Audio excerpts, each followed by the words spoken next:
Le paysage crétacé fourmille de pollinisateurs nouvellement apparus, abeilles, guêpes, papillons, coléoptères. En quelques millions d'années, la diversité des insectes visiteurs de fleurs a explosé. Il y a 100 millions d'années, la première vraie abeille apparaît dans l'ambre birman. Melitosphex burmensis est petite, primitive, mais elle porte en elle le destin de tous les écosystèmes futurs. Les premières abeilles sociales forment des colonies il y a 80 millions d'années, rendues possibles par l'abondance florale crétacée. La société complexe des insectes naît directement des angiospermes. Les ailes des papillons se couvrent d'écailles colorées qui coévoluent avec la vision florale. Ces chefs-d'œuvre de la nature sont des réponses biologiques à la beauté que les fleurs ont inventée. Un sphinx colibri fait du vol stationnaire devant une fleur tubulaire, sa longue trompe précisément adaptée à cette corolle profonde. C'est une clé et une serrure forgées ensemble sur des millions d'années. Un bourdon ancestral de l'Éocène butine une prairie de premières plantes à fleurs sous la lumière dorée. L'abondance florale a transformé ce prédateur en cueilleur, la fleur a domestiqué la guêpe. Le cerveau de l'abeille développe des corps pédonculés de plus en plus complexes pour mémoriser les cartes florales. Les fleurs sont littéralement en train de faire évoluer l'intelligence des insectes. La transition de guêpe à abeille s'étale sur des millions d'années, les habitudes prédatrices cèdent progressivement à la récolte de pollen. Les fleurs ont converti des chasseurs en agriculteurs. L'ordre des coléoptères explose en diversité grâce aux angiospermes. 400 000 espèces de scarabées existent aujourd'hui. La fleur a fait des coléoptères le groupe animal le plus riche de la Terre.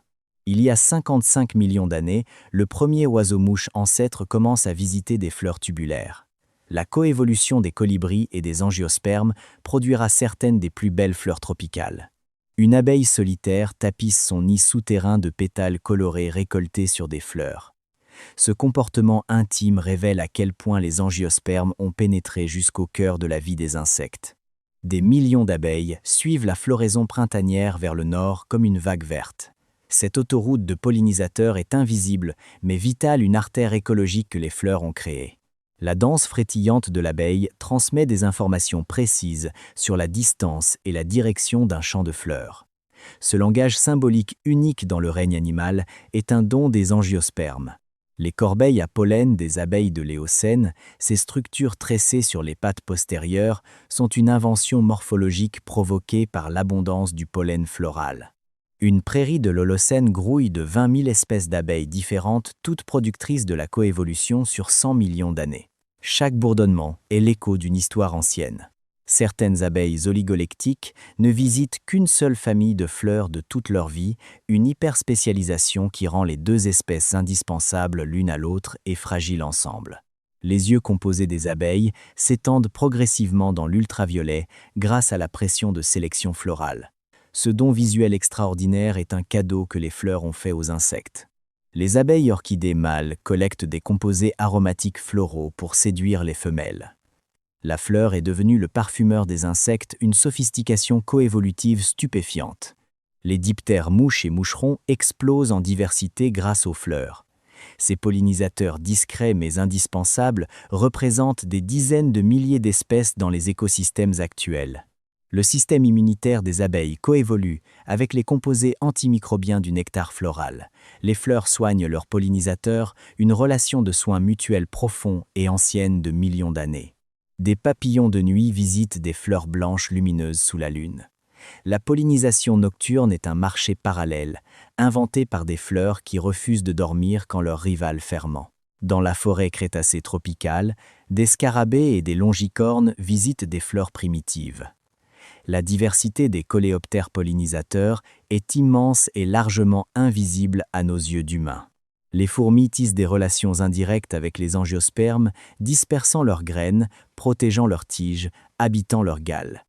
Cette alliance multidimensionnelle est ancienne et complexe.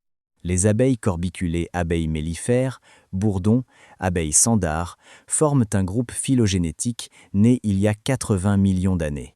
Leur succès est bâti sur des millions d'années de fidélité florale. Les abeilles sandars Melliponini évoluent dans les tropiques il y a 65 millions d'années. Leur société complexe précède celle des abeilles mellifères anciennes et pré-extinction déjà sophistiquées. Le ratio pollinisateur généraliste-spécialiste change progressivement au Crétacé. La spécialisation gagne du terrain, signe que les relations fleurs-insectes deviennent de plus en plus intimes et exclusives. Certaines angiospermes abandonnent les insectes pour retourner à la pollinisation par le vent, une réversion évolutive. Les bouleaux ancestraux libèrent leurs nuages de pollen dans l'air de l'Éocène. Espèce par espèce, pollinisateur par pollinisateur, l'écosystème floral se construit sur 100 millions d'années. Chaque nouvelle alliance renforce le réseau. Chaque extinction l'affaiblit irrémédiablement. La cire des abeilles, sécrétée à partir de lipides floraux, permet la construction des rayons. Ce matériau de construction biologique est un don des angiospermes transformés en architecture sociale. Le berceau de l'Amazonie se forme il y a 50 millions d'années dans les forêts tropicales humides, un paradis de pollinisateurs où chaque fleur a son visiteur attitré depuis des temps immémoriaux. Les phéromones des abeilles encodent des informations précises sur les ressources florales disponibles. Ce langage chimique complexe est une technologie de communication née de l'abondance des angiospermes. Le premier miel de l'histoire se forme quand une abeille ancestrale transforme le nectar floral en sucre concentré et stockable. Cette révolution alimentaire a changé l'histoire des insectes sociaux. La taille des pollinisateurs varie de la minuscule abeille. Perdita au bourdon géant, cette gamme reflète la diversité des formes florales qui ont façonné chaque corps de pollinisateur. 300 000 espèces de guêpes existent aujourd'hui, dont beaucoup pollinisent des fleurs. Ces guerrières de l'été sont des pollinisatrices majeures que nous sous-estimons à notre propre péril. Le premier coléoptère visite une fleur de magnolia primitif crétacé. Cette rencontre entre les plus anciens pollinisateurs et les premières fleurs est fondatrice, la base sur laquelle tout le reste est construit. Une carte mondiale des pollinisateurs montre les tropiques comme des brasiers de biodiversité. Ces hotspots sont créés par les angiospermes. Plus il y a de fleurs, plus il y a de pollinisateurs. Les abeilles apprennent à reconnaître les fleurs les plus rentables et à ignorer les autres. Cette faculté d'apprentissage botanique est sélectionnée par les angiospermes, elle favorise les insectes intelligents. Le premier suimanga africain visite une fleur tubulaire il y a 40 millions d'années. La pollinisation par les oiseaux commence. Ce nouveau chapitre de la coévolution produit les fleurs rouges et tubulaires. Une prairie oligocène abrite les premières communautés de pollinisateurs sur gazon, abeilles et papillons, sur des herbacées fleuries. C'est la préfiguration de tous les jardins et prés fleuris du monde. Les microbiomes intestinaux des abeilles coévoluent avec la chimie du pollen floral.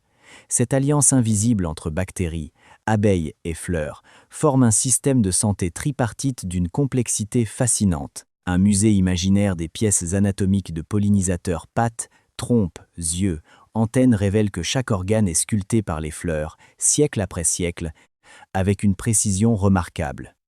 Au Miocène, la diversité des pollinisateurs atteint son apogée, un pic de richesse avant l'ère humaine. Ces équilibres anciens seront perturbés par une seule espèce qui ne comprend pas encore leur importance.